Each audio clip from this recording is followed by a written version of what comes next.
And good morning, everybody. Thank you so much for joining us this morning. We're just going to give people a couple of minutes to enter the webinar room.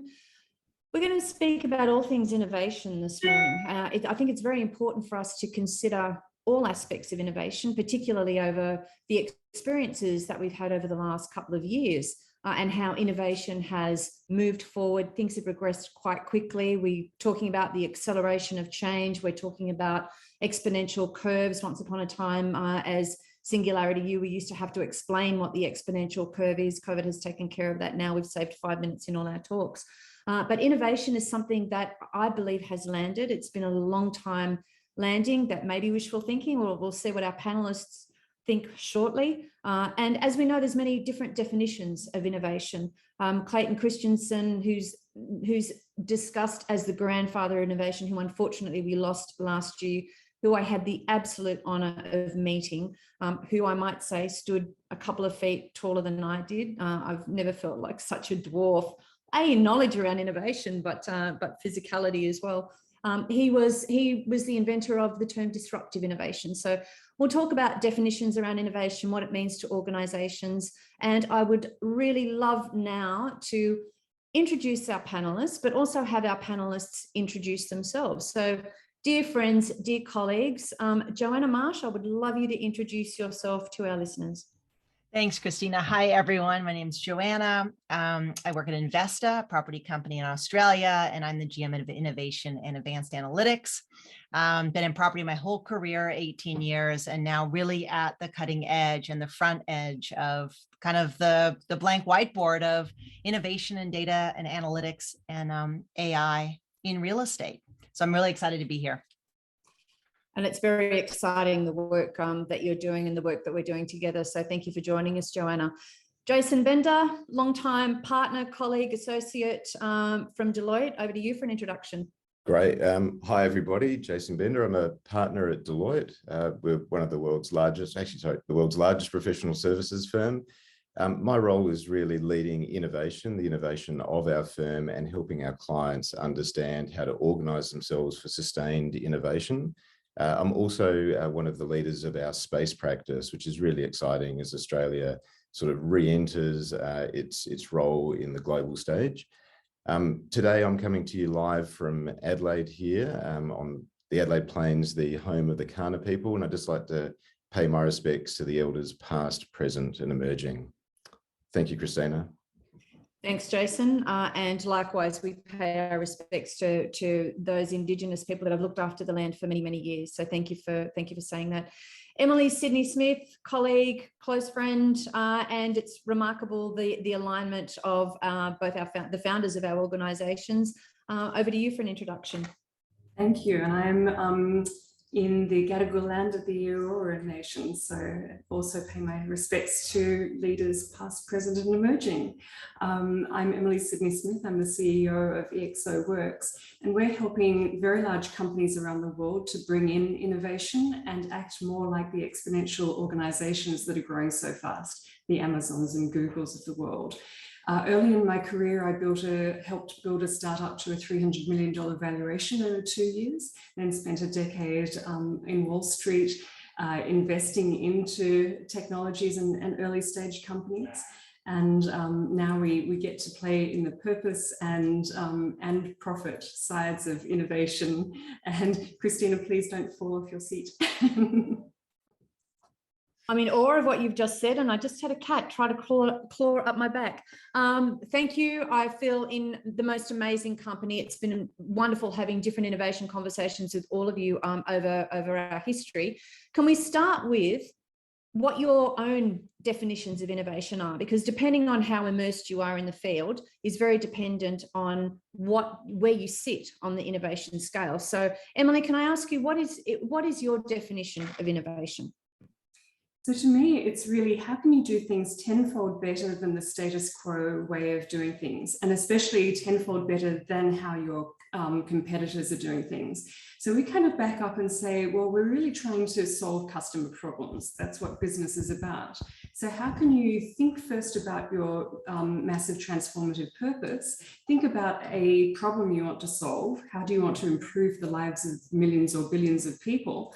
And from that, you usually can find a way to solve a problem tenfold better than anyone has ever thought of doing it before. That's true innovation to me. Jason, you have innovation in your title. How would you define innovation? Yeah, I think hopefully we'll have a lot of similar elements here. So for us, we really define innovation as the creation of a viable new offering. And I think just to pick up on that point, to be viable, it has to be informed by a market or a customer and actually solve a need. It has to be created. We have to have an idea and build it into something. But unless it's actually viable and delivers value ongoing between the originator and its audience, and is sustainable and can pay its own way, then you haven't actually been successful in innovation. So it really needs to be that whole spectrum. I love that. And very much at Deloitte, you do walk that every day. Joanna, your definition of innovation? Yeah, I love what both Jason and everyone's been saying. I think, and we did this together, Christina, in our when we did our innovation strategy over the last year at Investa, which is an amazing piece of work. It's really for us about innovating in within a market as well. So we're calling it the upward spiral strategy. So this is not new, right? But we need to outperform the innovation rate in the market of our competitors in order to remain competitive. So similar to like a tech debt, we're talking about now innovation debt, and it can seem costly at the beginning to spend money on innovation. And if we don't, the spiral starts to go downwards. We start to lose customers. Our products start to get just that little less, effective. We start to have that happen. And the problem is we can't spend enough money later to make up for it, right? It's a non-linear. So we're talking a lot about the definition of innovation relative to the market we're in, which for us is real estate globally. Thanks everyone for sharing those definitions, and they are same, but they will also have elements of difference in them. And to be truthful, we are very much in the innovation space. So for us, innovation isn't really about systems and processes, but for some organizations, it can be about those systems and processes. So not disregarding the fact that innovation can happen around there. Jason, can I ask you, in your experience, how has innovation best worked? So what's the best experience you've had pushing forward an innovative idea, concept, service, product? Okay, and maybe we can circle back later, because I actually think systems and processes are probably the most important part of being successful for innovation in a repeat function. It's kind of not easy. You may be successful once off, but being successful multiple times actually requires a lot of discipline.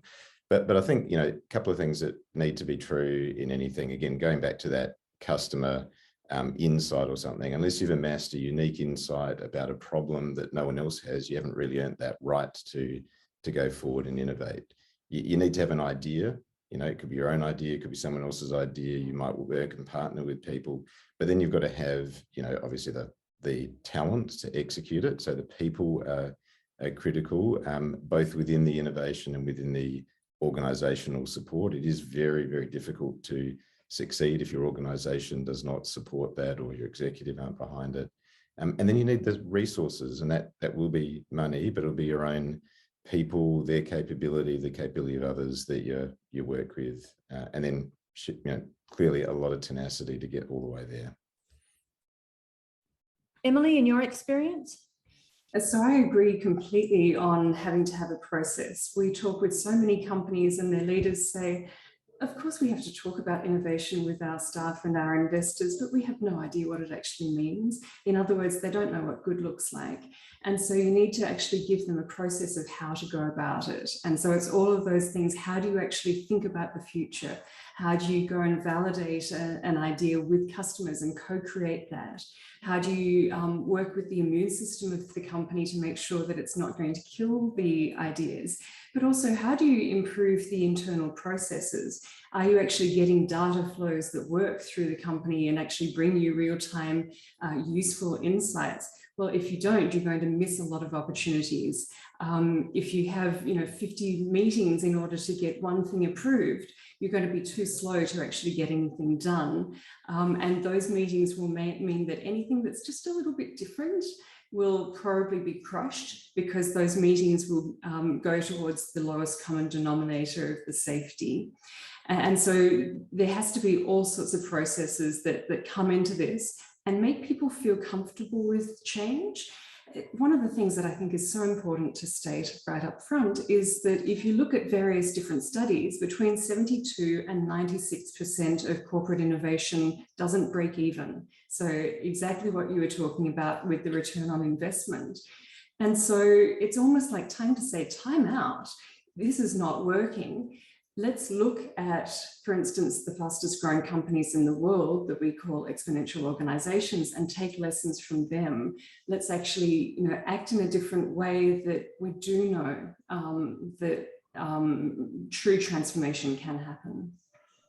And those processes are definitely important, and cutting down the bureaucratic tape, which Joanna, I know you work very hard to do. So over to you for a comment around your experience in innovation.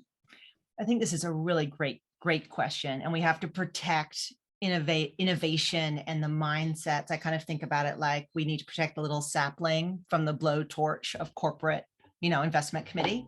And how do we have a different risk matrix? How do we have a different way of evaluating what we're doing and also the risk of what we're not doing? So one of the things we've done, my investment banker training when I was in my 20s, but we've built a MCDA, multivariate decision analysis model with a partner called Catalyze. And we actually value the financial and the non-financial weighted against the corporate strategy for every single project.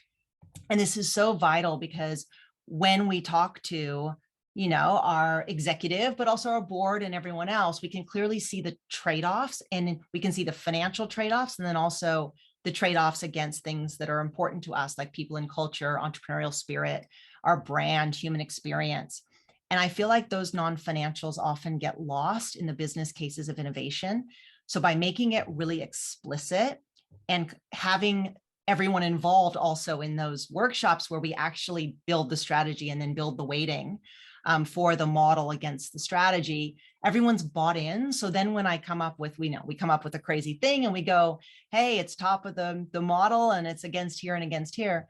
Everyone can see the value, and it's not just limited to a financial conversation, because that really, really kills it. And I guess the last thing I would say on it is it really takes tenacity to build the processes, because everyone's used to, say, investment committee going a certain way. And the first time we bring something that doesn't fit, it's really hard and scary, and we all move through and we all do that work, but it's innovation in itself to create the innovation process. So as we do that and get it through, everyone gets that aha moment on this is different, at which point the next one's easier and the next one's easier. So the reason I put that in is if you're sitting there trying to get something through the first time trailblazing, it's not hard. It's not you. It's hard the first time. And so that's why, partners really, really help, because we can bring in the world's best practice and we don't have to make it up. And so I would definitely say get some help. And I love what you're all saying around, one of my favorite sayings is ideation without execution is hallucination. And we're all talking about having the idea, but then what are the processes, systems, how do we push it through the organization in order to execute something that we really believe in? And we're very much in a great position now with so much technology that we can use digital twinning to prove an hypothesis before we actually go in and spend some money, etc. Can I ask you, what, in your opinions, is an executive's role in innovation? So we know that quite often in organizations, culture is affected by the executive, etc. But what is an executive's role in innovation? Jason, would you like to take? Okay, and so can you hear me, or was it Christina's sound that cut out? Then, okay, great. So, so executives in an organization need to understand innovation. So we spend a lot of our time with the board. So just as board members can't say, I don't understand the financials, so I'm not really clear on what they do. They need to actually invest the time to understand. The same with innovation, and whether that's the changing nature of the markets, the future trends that are going to disrupt their industry. They need to own those. They need to also understand, again, how innovation works and what their role in that. You do need to have innovation, bottom up. People and teams are closest to customers and markets to learn, but they can't do that on their own. They need executive support, air cover, and then just building on the point that Joanna was saying, measurement. Organizations are designed to preserve the status quo. They've existed, they've got processes. What you need to do is you need to show how the things that we do are in service, in support of the corporate strategy, and we're learning as we go. We're understanding how to improve outcomes, and then we need to build that into the model so that the innovation becomes the status quo of the organization. So I think for an executive, it's about understanding that. It's about demonstrating leadership with a clear tone of voice, and it's about supporting people through that journey. Thanks, Jason. And Emily, you work, if we do a zoom out, you work with a lot of executives from big corporations. What do you think their role is? What have you experienced their role to be? And where is their role most effective in innovation? So I think one of the most important things is to actually question assumptions, because when we actually go behind the curtain, we find that so many of the strategic decisions over the last decade, let's say, have actually been really gut feel. Yes, people feel like there's been lots of financial modeling, but then you look at the assumptions and go, wow, this person hasn't even realized that there's an exponential that's completely changing this market. And so we often say, people were hired and promoted on the basis that they knew the answers to things, because business was fairly static, and if someone could know something just that little bit better, then they were really amazing at their job. Now we don't even know what the questions are. The world is moving so fast, and so we need executives to stop holding on to that. In fact, it's really dangerous for them to pretend that they still know. They need to be saying, I don't know, but I'm going to myself and encourage my staff to say, let's be resourceful, let's be flexible, let's actually go out and research and experiment and be open to the fact that our assumptions might need to change dramatically. And then, yeah, absolutely, as Jason said, in fact, everything that he said, but to really double click on, they need the resources. We see some companies that are, tens of billions of dollars that have thrown $1 million at innovation, and yet they're in hugely disrupted markets. And really? I love that you brought up assumptions, and we might dive into that a little bit further. I have a story where I went to run a design thinking workshop in Melbourne, and I thought, everyone in Melbourne will know about design thinking, so I designed my workshop at a different level to a beginner. And when I asked the 60 people in the room who was familiar with design thinking, 3 hands went up. So I instantly, and one of the things, ironically, that is taught and that we teach in design thinking is around making assumptions. So it is that deep dive into conversations with people before you set pathways. And Joanna, I know that's what we did. So, but maybe if you could answer that question, if we now zoom in, the executive's role in innovation in the projects that you've been involved with. It's a great question. And I love what Emily said. We hire now for adaptability and ability to learn. I think that's really, really elegant, better than I could say it. So yeah, I think for me, it's really about those small bits of encouragement when it gets really hard. And I know I can think about the wonderful people I have at Investa in Oxford and that work with me, and I'll come up against something. And, often my CEO, Pete, will say, don't blink. If you think this is what there is to do, keep going. And it's those small moments of encouragement. Or, Dean Hopkins at Oxford, who's a great mentor of mine and friend of mine, also is the same thing. I'll call him and go, and he'll say, it's okay, don't blink, keep going. And I think that really drives the culture in those moments. It would be so easy in those kind of crucible bits to go, oh yeah, that does sound hard, or oh no, and do this watering, at which point the thing is so fragile there and we're protecting it, and it just we could lose momentum. So I think that's really, and I try to provide that for my teams as well, and just go, don't blink, we'll find a way. And we always find a way. And I think that's the real power of those small bits of encouragement. And I know when we saw it, when the work we did together, Christina, because we had most of the organization, well, a lot of the organization through creating our innovation strategy to support our new business strategy. And it was new for everyone. And they did an amazing job coming through and having those small moments and having the bit of resistance and then working through it all. And we've been doing some really cutting edge things now that require capital and also require looking at real estate in an entirely different way. We have, machine learning and big data models, and we're observing every asset, for example, in Sydney, 50,000 assets, and it's human led. It's augmenting our teams who have great expertise, and it's very different. And so they're coming with us. And it's, again, that don't blink thing that I really honor those moments. And you did mention it before, how there were so many stakeholders in those rooms, and they were included in the journey from the beginning. Can I ask you all to consider, if in an ideal world, what would be the initiating factor? So you want to take a proposal to an executive group. In an ideal world, what would be the initiating factor that you would take to that executive in order to kickstart an innovative process or an innovation product, service, whatever it is, within an organization? So I hope the question's clear.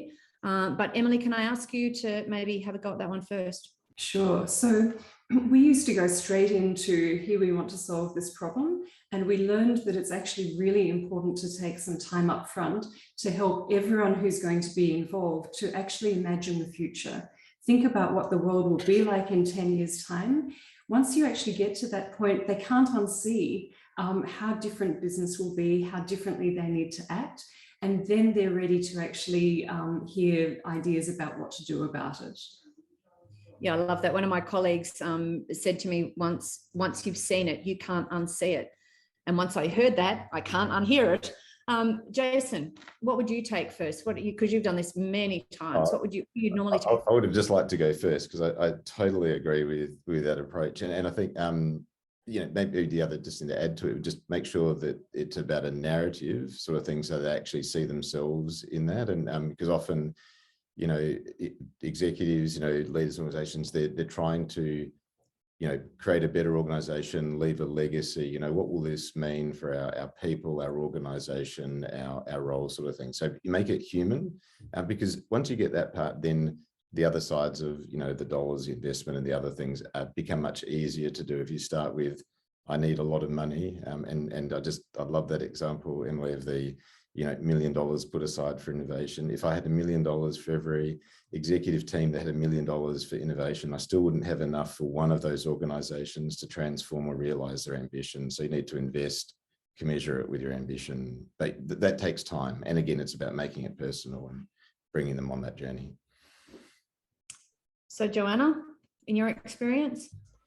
I think it's about really understanding the flywheel in the business model, so that when we point innovation, we're pointing it at something that's actually going to make a difference against the strategy and where the revenue and cost and pain are in the business. And I had a great conversation actually with the CFO a little while ago, and about 2 minutes into the conversation, she went, "Oh my God, I was so thinking you were going to be some hand wavy innovation person that didn't understand like the commercial reality." And she's like, "Oh no, but you're fine. You're fine." I'm like, okay.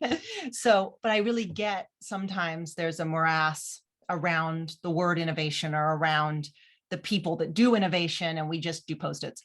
And so I think having that commercial lens and really going, I understand the flow, I understand the fees, I understand what we're doing, and here's where this is going to impact, so that when they go to the board or they go to their capital partners, there's that real strong story on how this jumps the business. So I'm actually putting together a narrative from what you're all saying, which very much follows the processes around innovation. So it's identify, that what is the problem And I know oftentimes, actually, let me throw this out as a question as well. Oftentimes we'll have a conversation with an organization that goes, here's the problem that we want to solve. And we'll really dive deep into that. And we'll actually at times find that that's not the problem that they need to solve. And I'm sure we're not the lone rangers in that. Jason, how often does that happen in an organization as big as Deloitte? So just to reframe the question just a bit better. So my question is that we come across something that we believe needs solving. We formulate a problem around and a hypothesis statement around it. But then when we dive deeper into it, we find that maybe that is not the actual problem that needs to be solved. Yeah, and so that happens a lot, and I just think that's the nature of what happens. You know, someone sees an opportunity, sees something that ideas are better, you know, when they're workshop with other people in a team sport. And we often say to, you know, you've got to ask why 3 times before you get to the start of it. So you might see something and there's an opportunity, but there might be a better idea coming out of it, or a more deeper understanding of the market or ecosystem. So yeah, not at all uncommon. Yeah. And Joanna? Yeah, it happens a lot. I'm thinking through how I manage it. So it happens a lot. And I think the way we've done it is framing it really upfront that it's going to happen, that this is going to feel like thrashing, there'll be change, we're going down one path and it might look quite different at the end. And that's learning over a long time where I haven't done that. And then people get surprised and then go, but you didn't hit the requirement. And I think that's, so yes, it happens. And if I put in the expectation, or we put in the expectation up front, it doesn't feel like a change or feel like we're not solving the problem they want solved. I love that, setting the expectation up front. And Emily, I saw you nodding. So clearly this is something that you're quite familiar with. Yeah, so 2 things on this. First of all, we see a lot of innovation teams spending a couple of years focused on prioritizing the problems in the company. They forget to even prioritize the customer's problems. And then you wonder why 60% of innovation teams are disbanded within 2 years. So often, you know, not thinking outside and what are we really trying to do, or really trying to do incremental innovation on obsolete products is a really good way to send yourself bankrupt.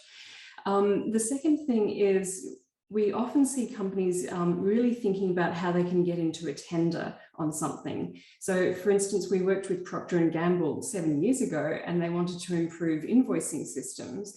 And the typical way you go about that in a company is to say, well, here's the 10 companies that we want to tender, and you know, they're the best in the world. We'll just choose between those. Who's the cheapest usually, right?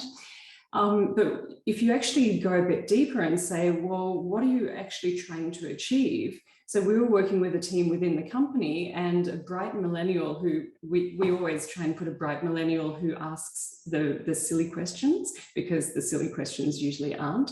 And she said, hang on, I don't get it. Is this just some obsolete legacy process that you have in place? Why are you using invoices?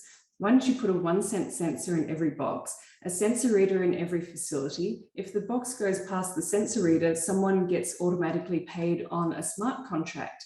And they got rid of $100 million worth of invoicing that way, plus all the intangible benefits. So sometimes it's actually unwrapping the old processes and saying, are we really getting to the root of the problem? Let's actually spend that little bit of time getting to the root, because we can probably also free up a lot of time across the organization of these people who are, you know, constantly exhausted and feeling like they're putting out fires, and actually, you know, allow them to go and do a bit of dreaming and innovation. I love that. And it does come back to, Jason, what you said before. It's that we go 5 times why. I'm getting back to very much first principles thinking. So the question isn't how do we actually improve invoicing? The question is how do we ensure return on investment potentially? So I think that whole reframing, that exercise of reframing the question, and sometimes you can walk into a situation, and I like to think of them as brainstorms, not necessarily as workshops. It's like this convergence of minds, fields, ideas, knowledge within a room that will then come back to the best result. And Lani says, validating the problem proves to be a big upfront activity that we sometimes overlook. Absolutely, Lani, it's that validation of what it is that you're trying to improve or trying to come up with a different system. Can I ask you all, Christina, you want to comment? I just like that last example. Sometimes again, it's about, you know, the way we frame the problem, but also it's why a lot of organizations start to think about these things in terms of either missions to solve an issue, and they try to validate, or an objective. So the objective is to, you know, address the way that, you know, money changes hands between people for the value they do. So the better you open up that definition, then you can tell you're actually solving that problem. When we go to more like a KPI model, I want a 12% reduction in the cost of my invoicing service. It really becomes quite narrowing down. You only see a target, and you get that kind of white line fever about it, and you don't look more broadly. I think that's an excellent comment, Jason. How have you all dealt with, and please don't wait for me to go, Joanna, Emily, Jason, but how have you dealt with situations like that where you've actually recognized that potentially the way the question's framed or the actual question itself is not going to be most beneficial to the project outcome? Anyone want to jump in? I'll jump in with another example if you're thinking about that. So we worked with a company that, you know, a very large polluter that, you know, knew that they wanted to reduce pollution, was already making a $2 billion investment into renewables for their plants. And they had sort of framed the question as, hey, do we actually need to have a bit more IT in some of these plants to look at it? And the answer is, you know, pretty mediocre, probably not going to get the investment. And so when we started to really look at what the ROI was, we started to say, oh, did anyone actually realize that with the pilot plant, the emissions went up? And it was no one's job to actually have come back and gone, the emissions have gone up, let's not make the rest of the $2 billion of investments in this way. And so what we finally worked out was the emissions had gone up because you bring intermittent solar online, people felt uncomfortable taking the spinning reserve that was the backup offline. So they've still got all that production going on. You're essentially just doubling up your production. So he said, well, what would get you comfortable with taking that, that down? And so we realized that there was a $6 million piece of software that they could roll out worldwide, and that would be the sort of end of the cost. And that would allow them to actually take about 60% of that spinning reserve offline, because now you've got real-time understanding of demand and supply. But then when you calculate, well, what does that mean? You go, oh, that's 12% of emissions, and it's also $300 million worth of fuel savings every year. And so that's a dichotomy that you see usually of, well, we can either be green or we can make money, is completely false when you look at those sorts of things. And it's just that completely different lens and looking at a problem in a different way that gets you to those answers. Another thing that's quite effective is, you know, we often tend to crowdsource the ideas, and crowdsourcing the problem statement or the opportunity landscape or whatever you want to refer to it, and just really making sure we're solving the right thing, because you know, this takes time, effort, energy, human capital, money. Is it there? And then just, you know, if we were to be successful, what would that impact be? And it's a, you know, long road. We may not be successful. Not every innovation activity is successful. You know, you've got to convince the rest of the accountants in any organization that this is not a guaranteed outcome and that, but yeah, is it going to be worthwhile? Will it make a difference? Will it actually deliver it? And there's often other ways. So yeah, I really like that example too.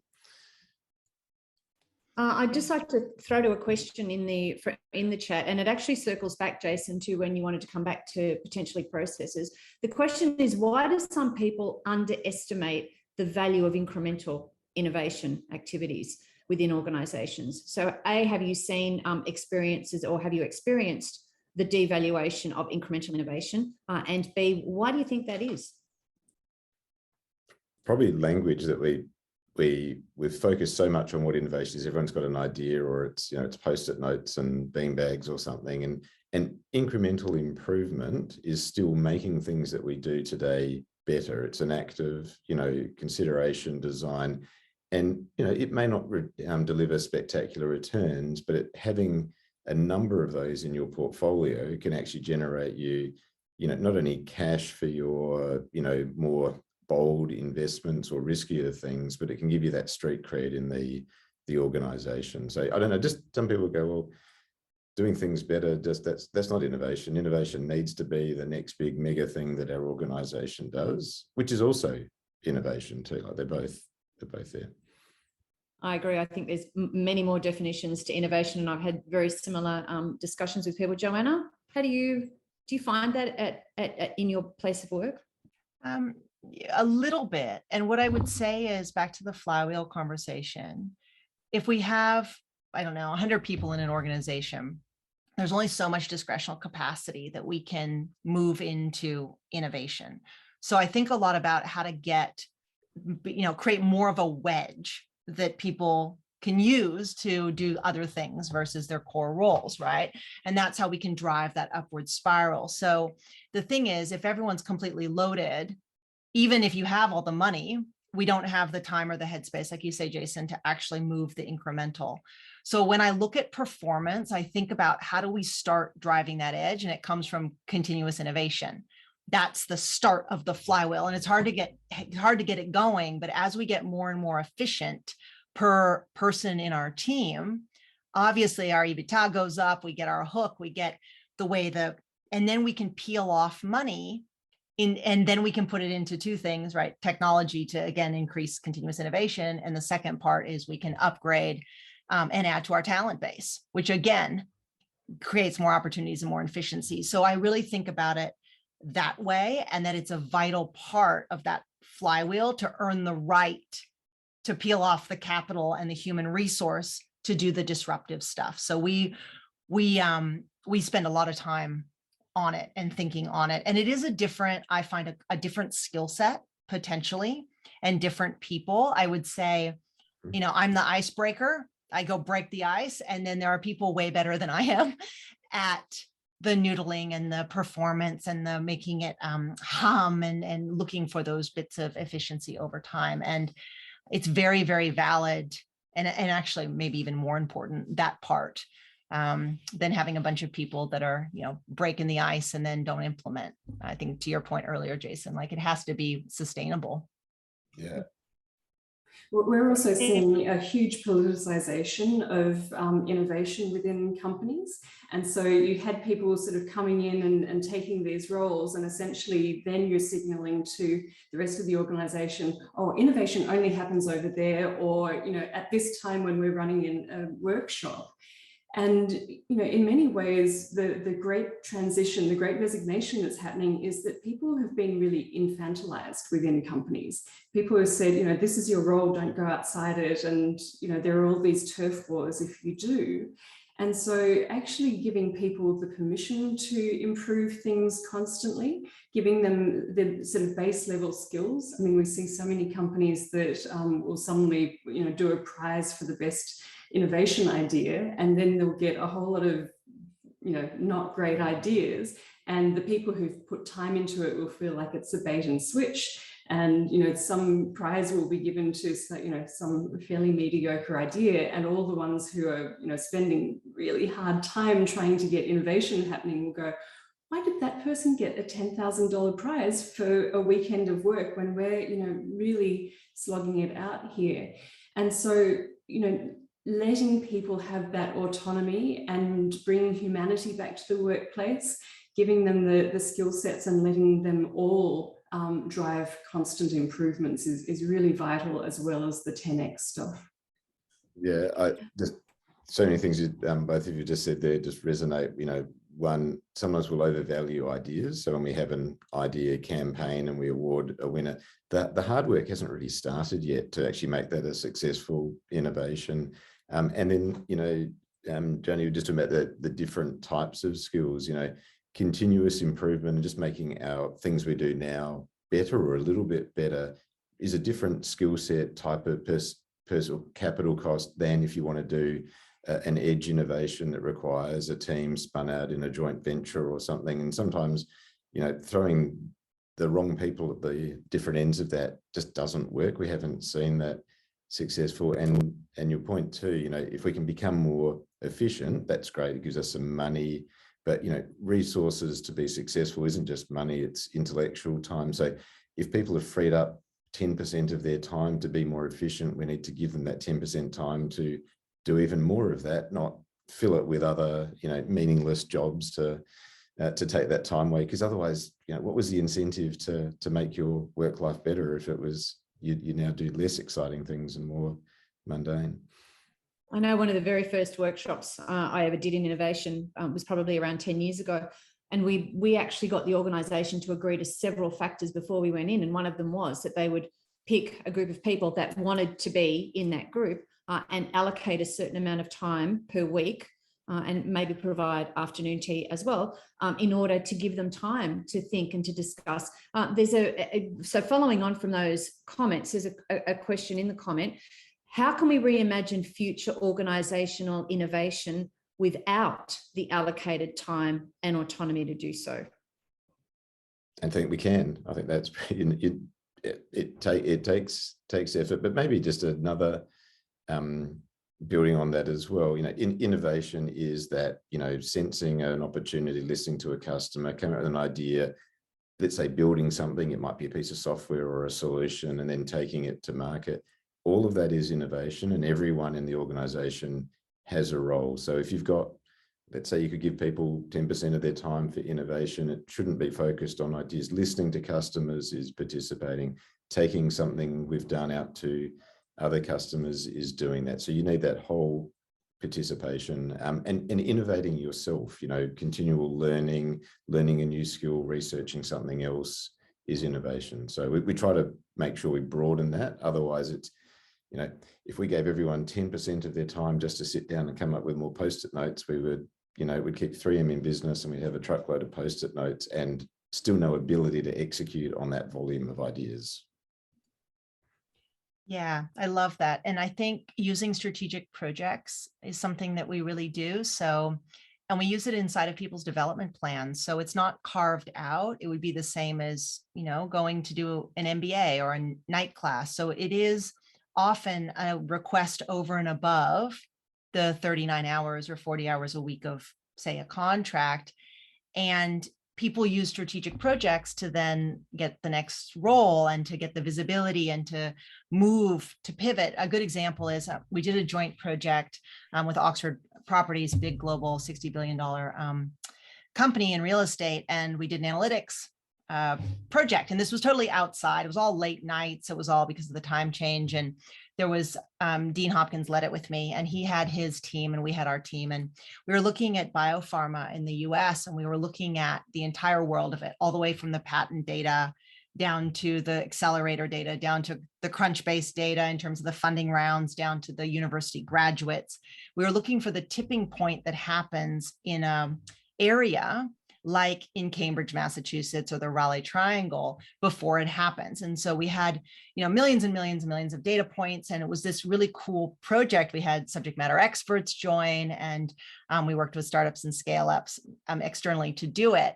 Huge learning experience. And Oxford since deployed about $2.5 billion of biopharma off the back of the work and the models, which has real commercial value. And we upskilled the teams hugely, and it was over and above the current work. And it went into people's development plans as almost a substitute for, you know, a master's in data science.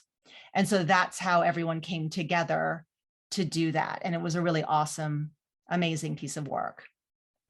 And you're really talking about enlivening people, getting them empowered, they're excited about doing something. How many people in the workplace just trudge through their job and at the end of the day look and say, have I actually done anything that matters? And so it also comes back to the executives to be saying, okay, let's go back to those assumptions. Should we be in this business? Okay, we're in a 2% margin business. Does this make sense? We can see the margins eroding further. You know, this might be an obsolete area. So if you can just take the silly obsolescence out of most companies, then people actually have the bandwidth to actually do this. And of course, the usual thing, hey, we're going to, you know, get rid of this business line is let's just fire everyone. No, let's actually free up time for people to be doing the dreaming and all of that. You know, we've had a really interesting couple of years. It's usually that people get to dream and plan and implement, but there's been this long, very slow burn of crisis mode. That's a long time for people to be in that state, and it's exhausting. And so we need to actually free up people's time so that they can get back to dreaming, because it's the thing that refreshes them and gives them a reason for being there. You know, we always first do a massive transformative purpose for the company, but also for each person within the company so that they can actually see why they're there or move on. It's definitely that hyper-personalization approach that seems to be winning at the moment within organizations. And I love what you've said about all of you. Innovation is everyone's business, you know, and how you want to be involved. Maybe you are the implementer of the process. Maybe you are the person that markets the innovation at the end of the day. But at some point, innovation is everyone's business. There's an interesting comment again from Andrew. It's just over 1,000 days until 2025. That's very scary. Thanks for pointing that out, Andrew. How will Australian organisations catch up to the velocity occurring in other countries?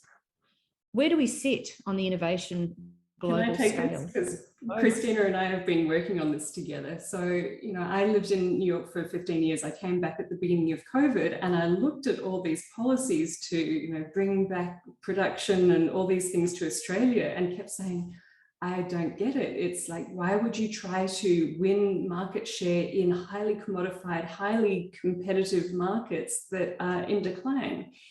Every 25 years, global GDP doubles. So we're likely to see $90 trillion worth of new industries created over that time. Why isn't Australia saying, let's be the creator of one of those new industries? How many Silicon Valleys of these industries can we create and dominate for the future? That's where all of our resources should be focused in my mind. And we have spent some time defining what that problem is, Emily. So anybody that wants to join us, please feel free. Jason or Joanna, what's your response to that statement question? I'm sort of reading the specifics of it. You know, how will we catch up? I don't think as a country we will catch up in that time frame, because this is going to take a lot more change in mindset. But I think that point, you know, we get wonderful, you know, growth just through GDP anyway, and so we need to look for where those new markets. We need more executives to realize that innovation actually is their business. It's the way they work with their customers, that linkage between corporate strategy and innovation strategy.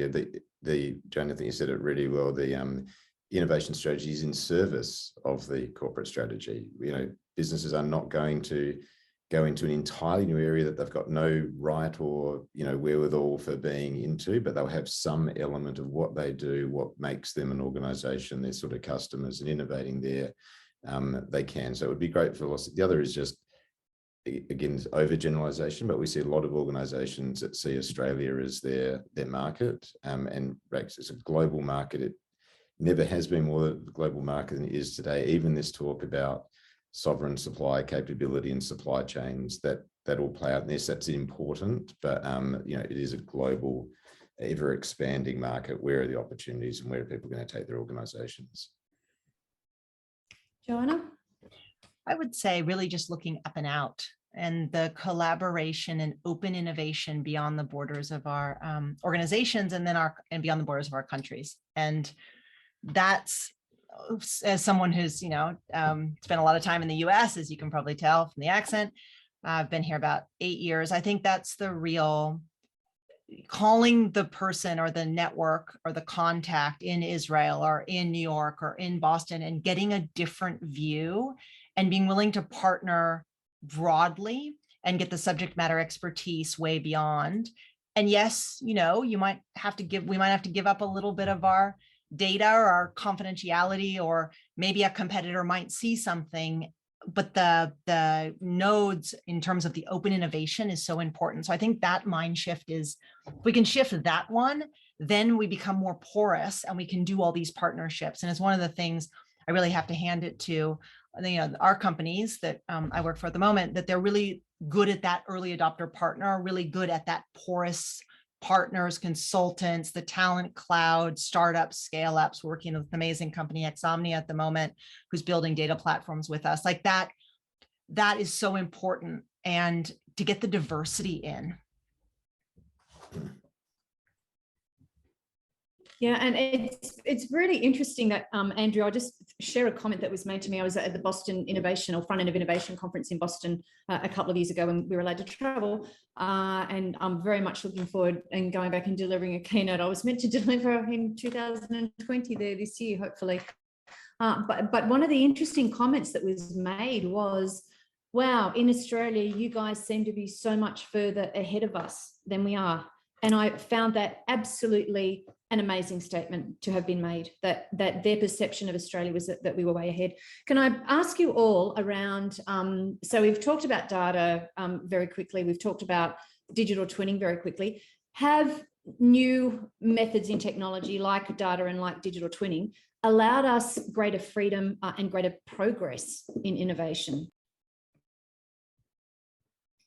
Certainly they have when they're fully implemented, but we see a lot of large companies have this spaghetti ball of data and software that doesn't work together.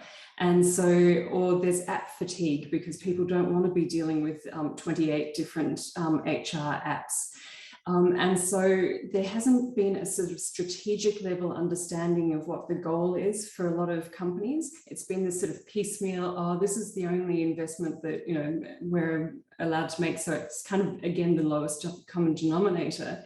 And often it's not until you get that sort of holistic view and that more integrated spending that you get the real results. Like, don't do a half-hearted digital twin. You'll only get the benefits when you actually have a proper one. So, you know, we really do need to encourage companies, first of all, that they can't survive if they're just, you know, getting behind on this. That's third industrial revolution, whereas the big competitors are already moving into the fourth industrial revolution. So, you know, get your skates on. Jason, Joanna?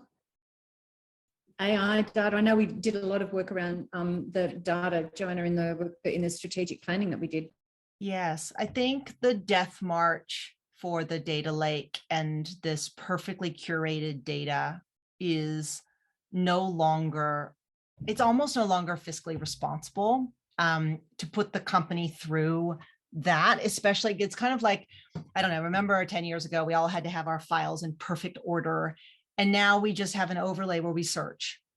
And I think that's the big move in data platforms that we're seeing. And in real estate, there isn't a Bloomberg equivalent. There isn't a transparent data set. You know, we are where the stock market was with the trading floor in Chicago and New York, where you had to be there. You had a ticker at your desk that looked backwards.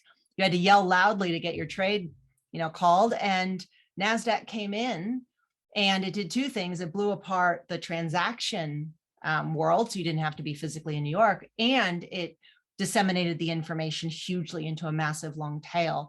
And the transformation that caused in, you know, the stock and securities world, we're all very, oh, that's just what happened. When we look at real estate, we're sitting on that cusp. And so that layer, that data layer where we can blend everything together, means that companies don't need to do their own infrastructure and spend millions of dollars and 10 years of this death march getting your, you know, definitions perfect and all your little things perfectly structured with your perfect dashboards, because now we can just blend and then we can have drag and drop dashboards that are fully dynamic and hyper personalized. So I think there's just a shift happening with kind of how we want to approach our internal infrastructure. I love that. Another one of my favorite sayings is that perfection equals procrastination. Jason, and then I want to lead off on another question in the chat with you, Jason, as well.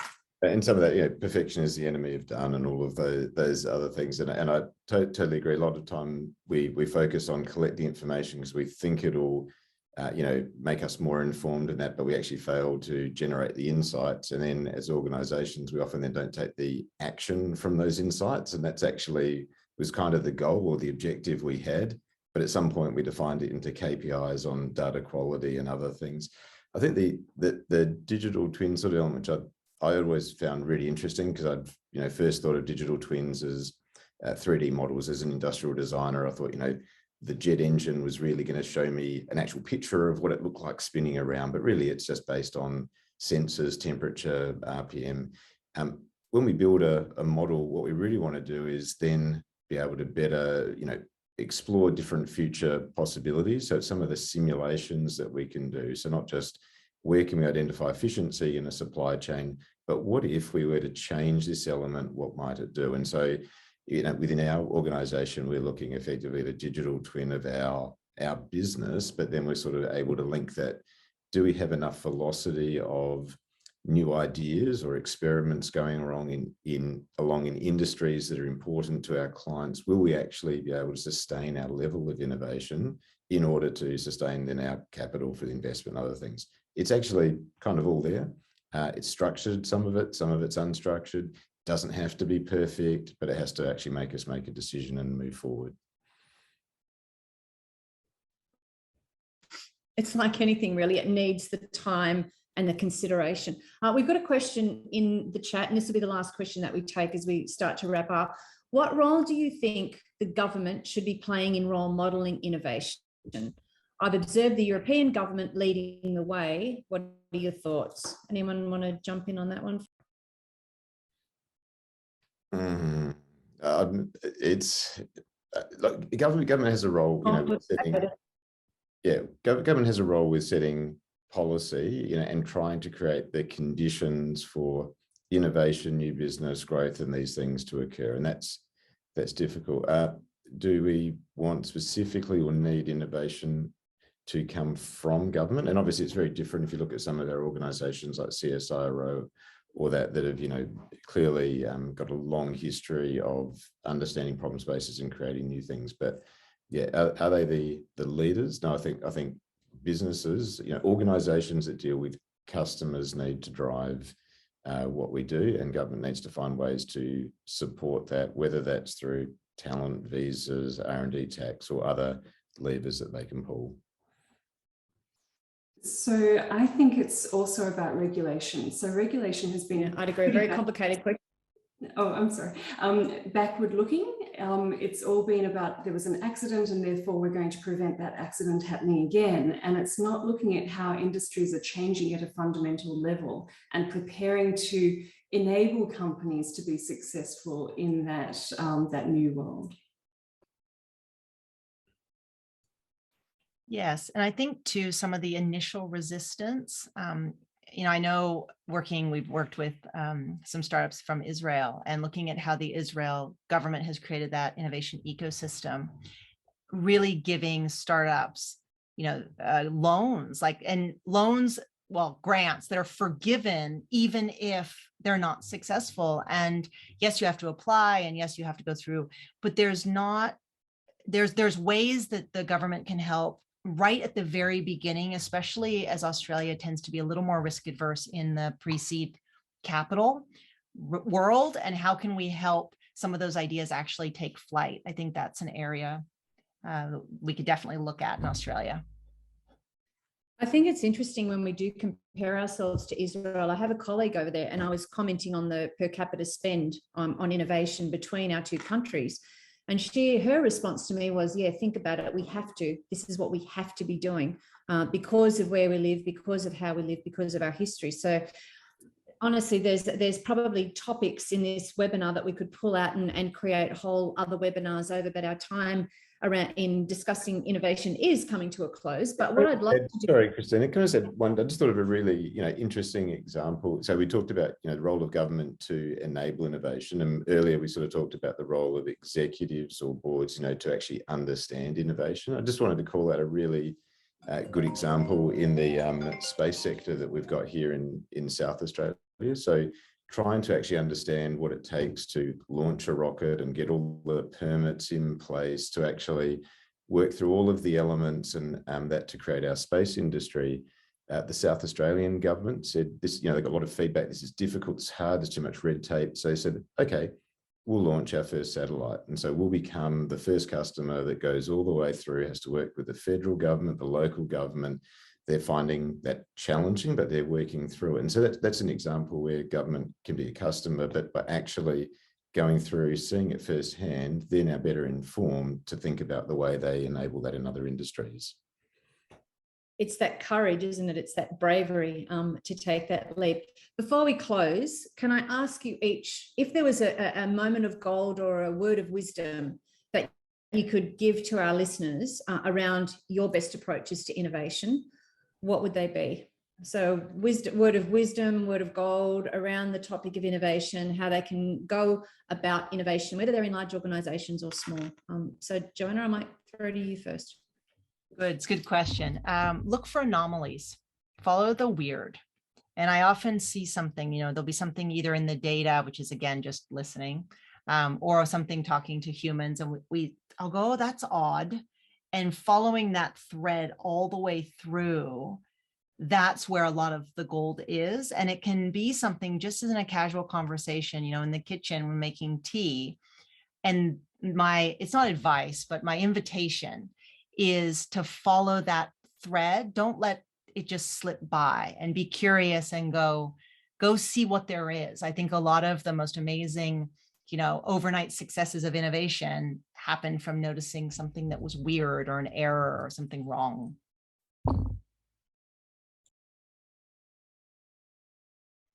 Thank you. Jason, word of wisdom? Be curious. And I think it's challenge orthodoxy. So just find something, and that invoice example was a great one. It just seems like that is clear. That's why I've always done it. It's there. There isn't any opportunity to do it differently. And clearly there's a way not just to do it a little bit better, but to actually radically challenge that. So every time you see something that everyone goes, that's the way we've always done it, that's the way the industry works, then that could be a really interesting opportunity. And Emily? Stop doing innovation the hard way. Most companies are giving their staff PTSD by doing it badly. Stop, look at what the fastest growing companies in the world are doing, and make it fun and something that people genuinely are exhilarated by being part of. Thank you. Great words of wisdom. And our whole thing is just do it, just get out there and do it. So to kind of sports phrase. Thank you so much, Jason Bender, Joanna Marsh, Emily Sydney Smith, for joining us. Thank you very much for your questions and your interaction in the chat. If you enjoyed this webinar, you'll get the link. Please share it with your colleagues. Thanks so much for doing it. Just do it, just did it. Thank you very much, Jackie. Jackal Oz, I love your name as well. Thanks for joining us. Have an innovative, amazing, exciting day. And just let's get out there and do what needs to be done. Great. Thanks, everyone. Great. Thank you.